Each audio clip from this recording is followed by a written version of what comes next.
Hey guys, today we're gonna have a different kind of fun. This right here is a lockpick set that I got off Banggood for about $10. And I've always been interested in how locks work. So what this kit contains is a transparent lock, and then there is a set of picks that you can choose from. And there's about 20 of these in this nice little packet. Alright, since the lock is transparent, it's really easy to see the internal mechanics of the lock. So let's go ahead and first put the key in and see how the lock works.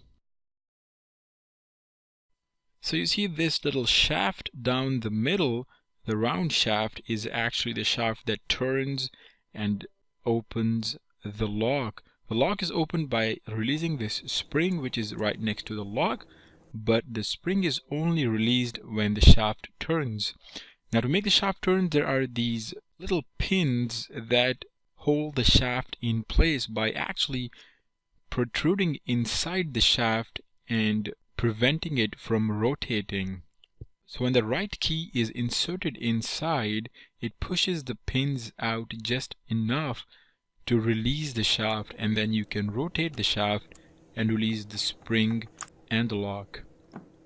Well, that's pretty cool, but what if you don't have the keys or you just wanna pick a lock? Before we start talking about picking locks, I just want to say that this video is only for educational purposes.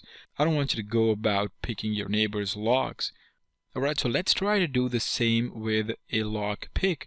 Now apart from these lock picks, there is two sets of these holders. What these do is you can insert them and then apply a little bit of torque to hold the shaft in a rotational position. So you're going to want to have to always apply a torque while you are trying to fiddle with the lock picks.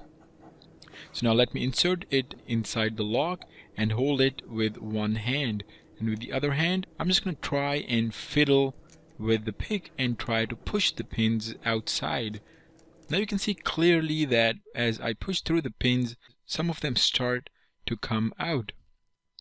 Now what you want to do is look at each individual pin and just try to squeeze it out of the shaft.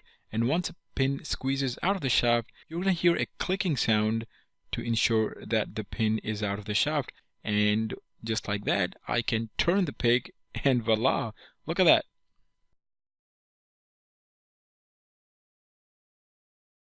It's just so satisfying. It's like solving a very complex puzzle. Let's try that again. Now if I lock it again, you can see the pins fall back into all kinds of different patterns.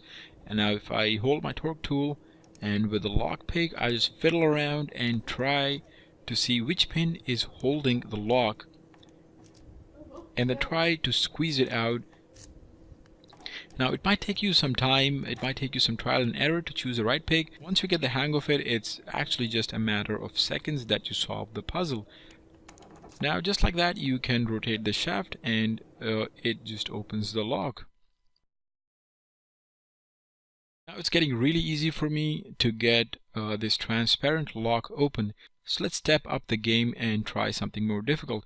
Now this one is a smaller lock. That means there is an advantage and a disadvantage. The advantage is that there are fewer pins inside it, maybe 2 or 3. But the disadvantage is that your torque tool cannot go inside the keyhole because it's really small. You have to apply a constant torque towards the side that the key opens. So now what I'm doing is I'm trying to push it to the right, and at the same time I'm trying to fiddle it and get the pins kind of squeeze outside the central shaft. Once I hear that click, I know that I can open the lock easily. I hope you enjoyed the video and learned how to pick a lock, and if you did, give me a thumbs up and consider subscribing to the channel. We do new projects here every single week. I'll leave a link below in the description in case you're interested in this little fiddly toy. Keep fungineering, stay safe, and I'll see you guys next time.